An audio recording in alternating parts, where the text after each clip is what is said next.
What's up, guys? Welcome to another episode of Creative Tech, and today I'm actually going to take you guys through a computer build that I'm doing for a friend. And I just wanted to, take this opportunity to actually do a bit of an actual build guide.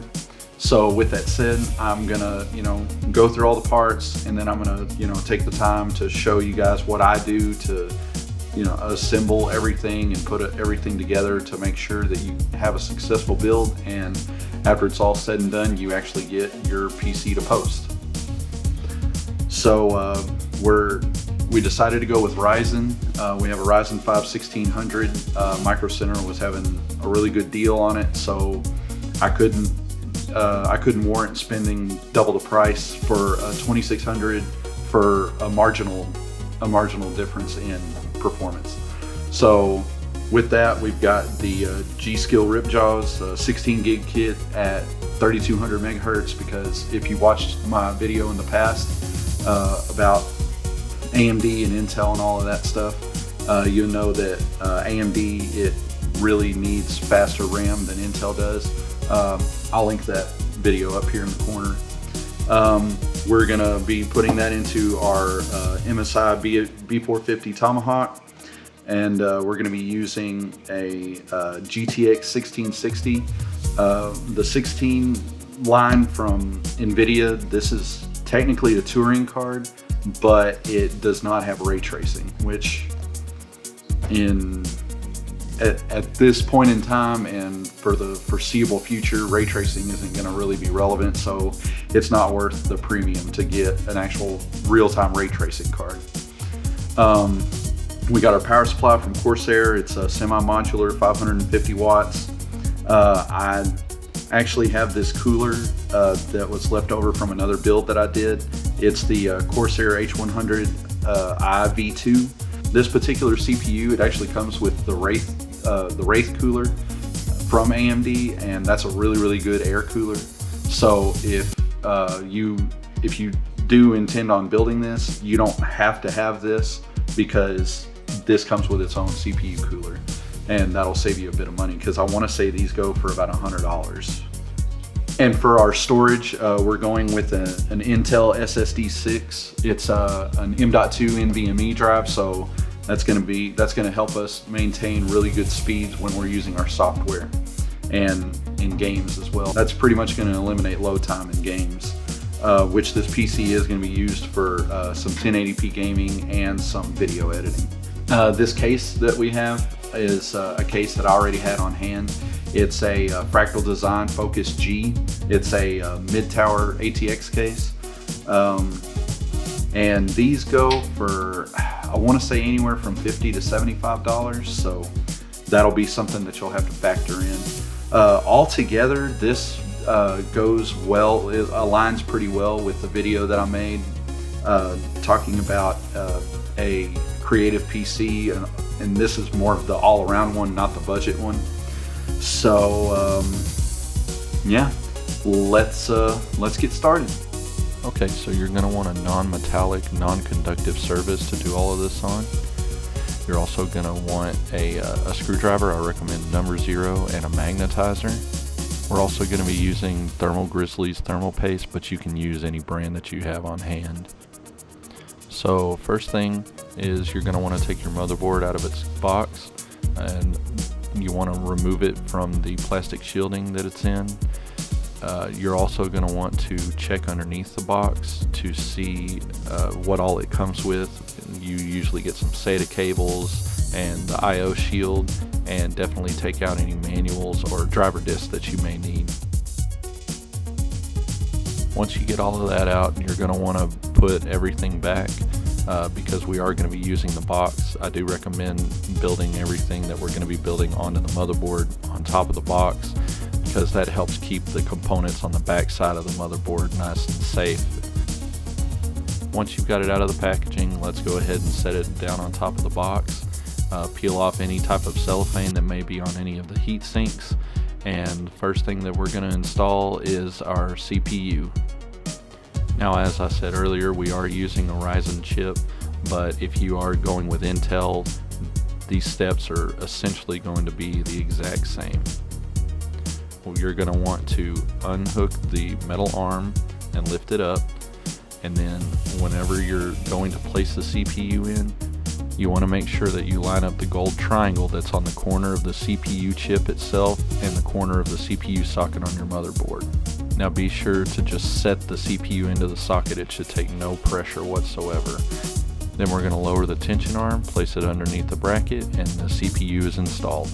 Now to install the RAM, you can match up the notch on the stick to the slot, open up both clamps on either side of the slot, and you're going to push it in with a good amount of pressure until you hear a very satisfying click. And then you just repeat that for however many DIMM sticks that you have.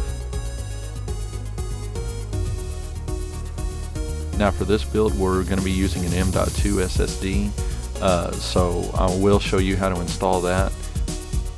But if you are using hard drives or SATA hard drives, there are plenty of other tutorials for you to be able to get those installed properly.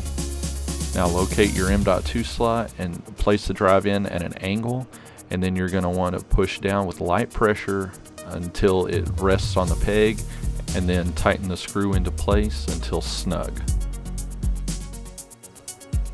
So for this particular cooler that we'll be using, we aren't going to be needing the brackets that come pre-installed on the motherboard. So you're going to release each one of the screws and just lightly take those off so that we can install our CPU cooler. The next thing that we'll be doing is inserting the standoffs to the back plate of the motherboard.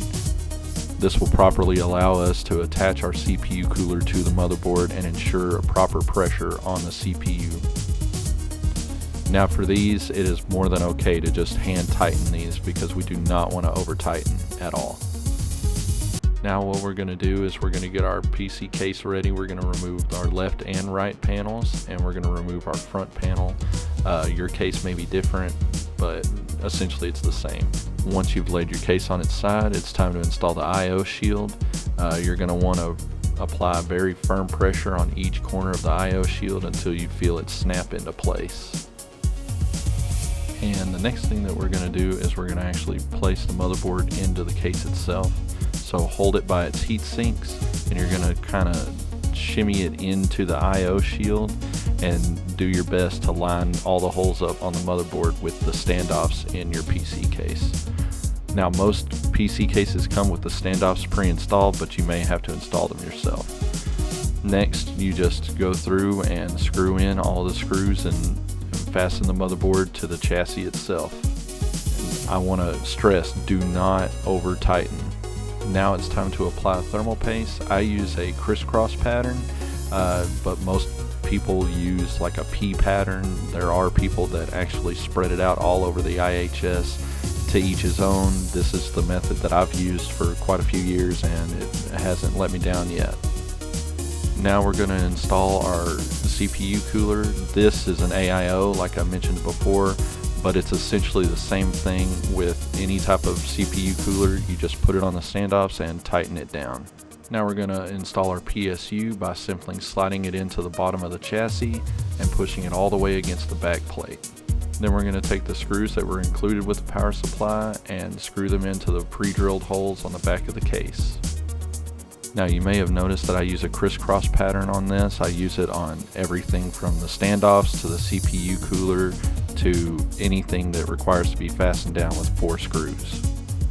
Next up is cables, and I start off with the 24-pin power cable, and it only goes in one way, so find out which way it goes and then push it all the way in until it actually clicks and is fully seated into your motherboard. Next is our CPU power cable, and it's the same thing. It only goes in one way, and you push it all the way in until it clicks. And then we'll do the same thing with our 3.0 I/O,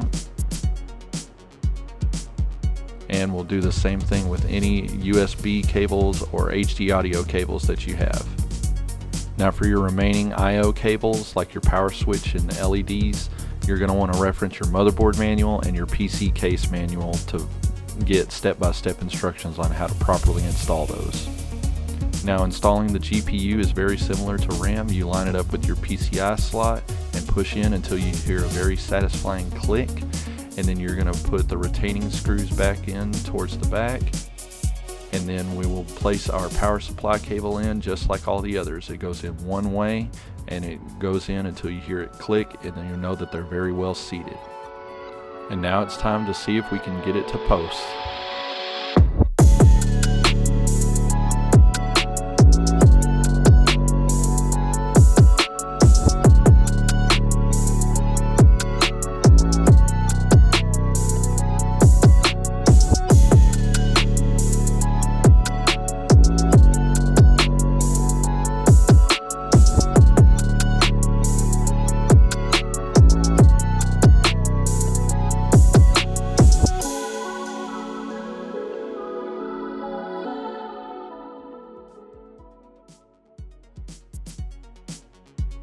Alright, thanks guys for sticking with us.